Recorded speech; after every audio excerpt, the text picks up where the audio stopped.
And we have joining us now to discuss the June 12th, 1993 memorial and activist Ayodele Adewale. Many thanks for joining us to speak about this really interesting topic. So we've June the 12th, 1993, 22 years after, we've had a series of elections, but no one ever seems to really match up, you know, to what has been tagged the freest and the fairest election in Nigeria's history. Why is that? Why does the June 12th election, you know, stand out for you? Well, the June 12th election was at the tail end of the military departing from our polity. And of course, if you've noted through history that the goalposts have been shifted severally. Initially, we heard that they were leaving, was it 1989, then to 1990, down to 1993. And that was the point where all Nigerians resolved that, look, enough of this military junta, and that they needed a change. And of course, they saw a symbol in Chief MKO Abiola, someone who was very passionate about the quest of the Nigerian masses, someone who was a philanthropist, a businessman, and he had a lot of human kindness in him, but not to forget the respect for the rule of law. And of course, being a brick builder, he could cut across all of the divides, so he had no problems of acceptability. But we never knew that, of course, the evil genius was just by the corner, not wanting to hand over power. And the rest is history. He was incarcerated and killed, and all of it is now history. But the people were not daunted in their resolve to have a people's government in place. We have a situation where the June 12 also resurfaced in 2014, the struggle resurfaced, a struggle where the people came out again en masse without being induced, following one particular person that is a purist and an incorruptible person. And somebody like General Muhammad Buhari. All right, let me take it from here. The ARG, that's Afenifere Renewal Group, says that the June 12th imbued Nigerians with a consciousness. Listen to this, a consciousness that the power of the people is greater than the people in power. How can you relate with this, and to what extent can you say it's played up in Nigeria's current political dispensation? Well, we saw it in the voting pattern. We saw it in the mammoth crowd that came out in support of General Buhari during the campaign era. You saw the crowd in Kano. You saw that of Jigawa, you saw that of Bauchi, the one in Port Harcourt, and that of Lagos. There's no way anybody could have bought over that crowd. And the people did not only vote. They stood, they protected their vote, and their vote did count. But the vote wouldn't have counted if the media was not part of it, particularly social media. So as we journeyed on, all of the processes involved was being put on the forefront of the people, and the people knew what was happening, and they kept on with their resolve that power must change hands, their vote must count. And not just counting, General Buhari was elected. We thank God that he did not die in that process. We thank God that the process was not truncated, and we also thank God that he was sworn into office. In 1993, we saw a political calculation that, despite, you know, how polarized Nigeria is, that, you know, has three predominant religions: Islam, Christianity, and of course the African tradition. We saw that the 1993 elections that we have all, you know, been talking about, you know, had a Muslim ticket in the person of Abiola and King Igbe.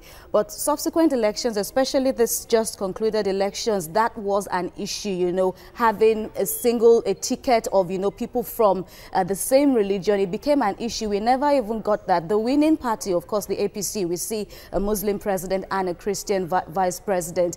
Will we ever get to see that, you know, a time where it doesn't really matter, like what happened in 1993? Well, you must understand that time and space differs as we move along. The struggle as at then was that the military must go. It was not a struggle about the northerner, the southerner, a religious connotation or what have you. But again, we were blessed to have somebody like Chief MKO Abiola as the standard bearer for the Nigerian people. And when Abiola was involved in his charity work, Abiola was not segregating people who he had to attend to. He was attending to both the Christians, the Muslims, the atheists, the traditionalists, and what have you. So Abiola could cut across all the divide. So also in recent time, as much as General Buhari could cut across the divide, but the people also wanted a balance, a religious balance, because some people already has hinged a religious question on General Buhari, saying that he was going to Islamize the country. And politically, one needed to reassure the other religion that, look, this man can't do this. Look at the constitutional threshold that he must have to go through. And if you feel or have any doubts, here is a professor of law that is well-grounded. Here is a pastor in one of the foremost religious organizations in Nigeria, the Redeemed Church of God. Here is a man that is a teacher, and he does not have any corruptive tendency in his record. For me, for the first time since 1992, perhaps, Nigerians have purged themselves of the ghost of June 12. Perhaps now the ghost of June 12 can rest. That was a statement from Babagana Kingibe. Well, what do you make of the statement? Well, I will refer to it as the spirit of June 12, not the ghost of June 12. June 12 is a system. June 12 is a process. June 12 has become part of us. Abiola was the symbol, quite frankly.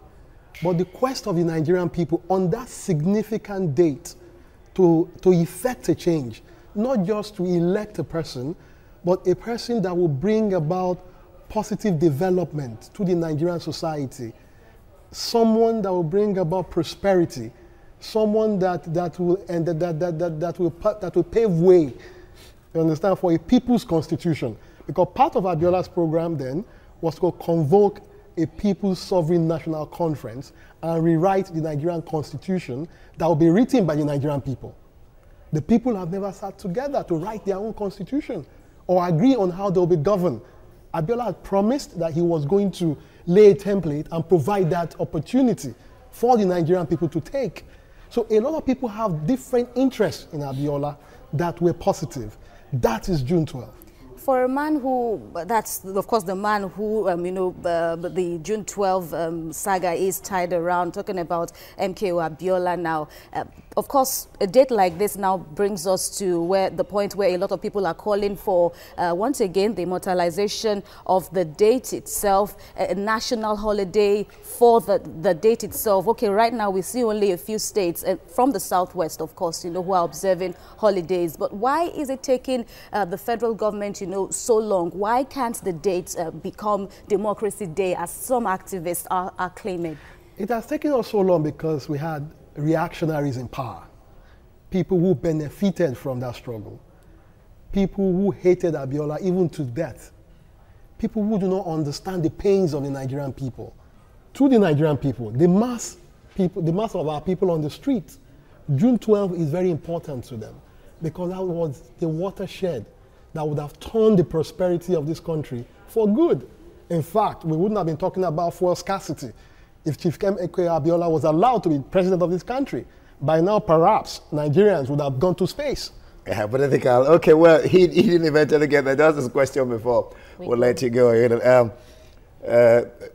June 12 successfully hoisted the flag of democracy in Nigeria. How correct or otherwise is this? It's very correct. You can't have May 29th without a June 12.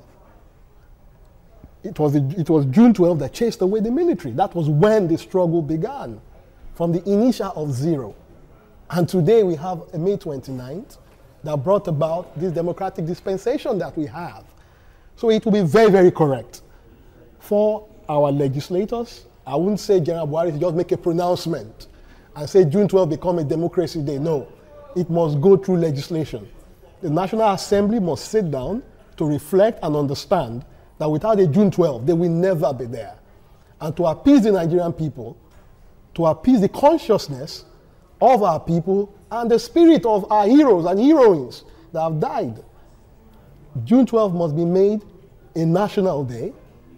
National edifice must be named after Chief M.K. Abiola for his remembrance, so that people will remember how this whole thing started and where we're going to. Aside from that, all of the promises that have been put forward during our campaign process must be actualized. And many of it can only be actualized if we have a people's constitution in place. It means that a sovereign national conference must be convoked, where you and I will have representative to go to represent us and put forward our aspirations. Do you have hopes that this present administration might just do that? Very, very well. Very, very well. The present administration is put together by the left, you understand, by the progressive. In the nick of time, that will be done. All right, we'll wait and see how everything pans out. But yes, it did. The June 12th, 1993 memorial continues with all the memorable events, you know, that took place. And of course, not forgetting the main personality, talking about Chief M.K.O. Abiola. Late Chief M.K.O. Abiola, unfortunately, who died in very, very sad circumstances. Yeah. Many thanks there, Adewale Ayodele, for your time.